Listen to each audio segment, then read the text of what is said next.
For several decades, we have really looked at, in America, there was a consistency with what caliber of bullet really caused the most deaths in the United States. And some would argue from the late 1800s until recently, it was the .22 LR. And it really, there's a lot of reasons why, and we'll talk about those in a second.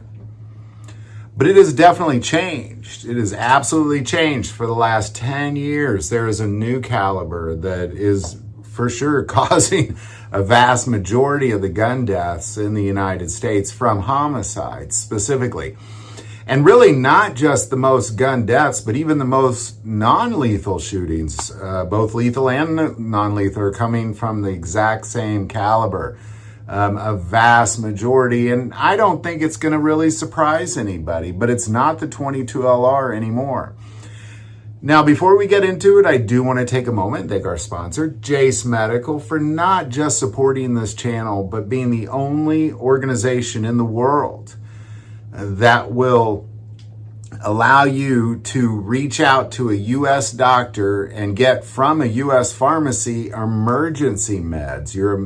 There are so many situations where you need emergency meds, emergency antibiotics, for example. I recommend every American have emergency antibiotics on hand in case of an emergency.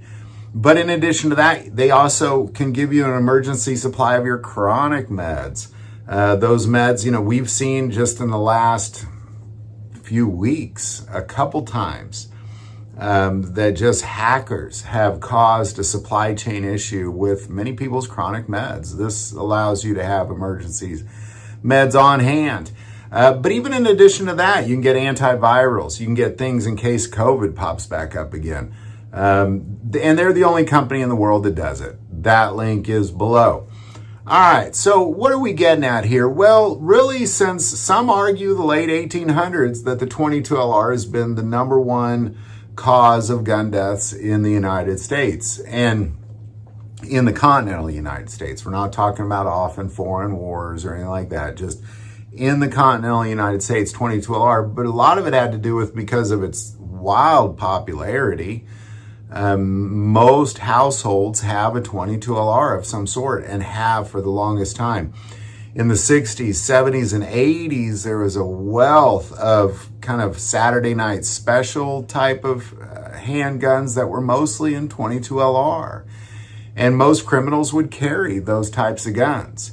In the 60s, 70s, 80s, 90s, it was the most common gun used in gun crimes. But that has definitely changed. And it was really starting about 2000, late 90s, early 2000s, that it began to make a switch in popularity of criminals really is with the 9mm. There's, most violent crimes from about 2011 on involve 9mm. As a matter of fact, if you look at violent shootings, whether it be lethal or non-lethal, 45% of guns used in crimes are 9mm, and that's a vast majority. I mean, it's most of them. It's the biggest piece of the pie is the 9mm. Below it would be a 40 Smith & Wesson at taken only 10%. Then below it's the .22 LR at 7%. Then 45 ACP at 6%. Then you get down to like 5.56. If you combine 5.56 with 223, you're only looking at 3%. And 38 special 3%.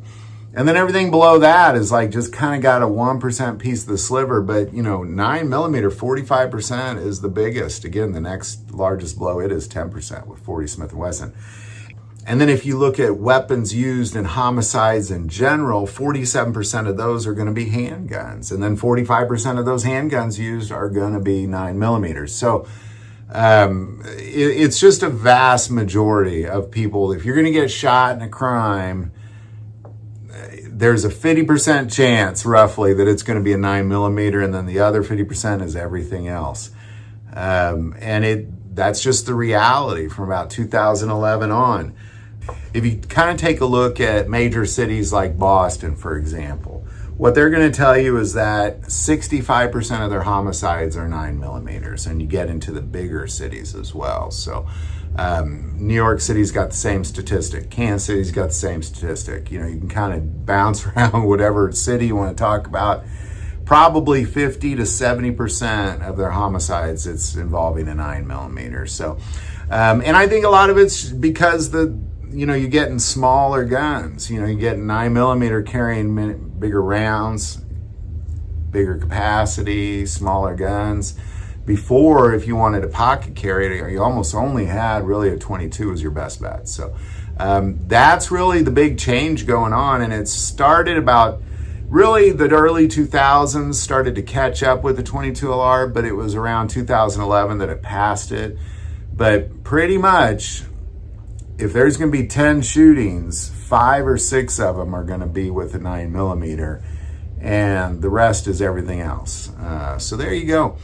Any thoughts or insight on any of this? Especially if you have any insight, definitely be curious what your insight is.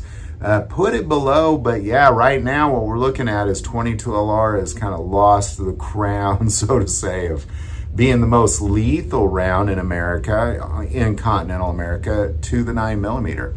Again, any thoughts or insight, definitely put it below. Do want to take a moment and say most people watch this channel, not subscribers. Click that subscribe button. It greatly increases the algorithm and our ability to get these messages out. That link is also below. But the most important part of this channel, we take prayer requests. So please don't ever hesitate to send that in. Thank you for watching this episode of God, Family, and Guns. And as always, love God, love your family, and love guns.